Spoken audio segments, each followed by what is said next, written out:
Hello everyone, welcome back to my YouTube channel. Today I am going to show you how to do live stream vertically and get more subscriber in your channel. If you have a gaming channel, this is a necessary things these days because you can gain more subscribers from this.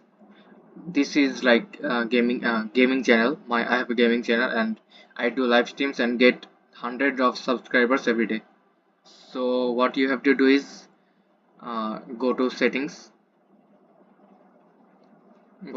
and just okay, what you have to do is just go settings and go to video, and you have to do this, change this ratio, aspect ratio. It has to be 1080 into 1920. You have to do this 1080 into 1920 and okay, then click apply and okay.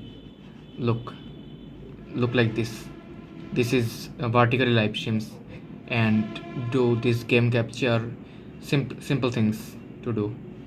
If you do this, you will gain more subscribers, I can assure you.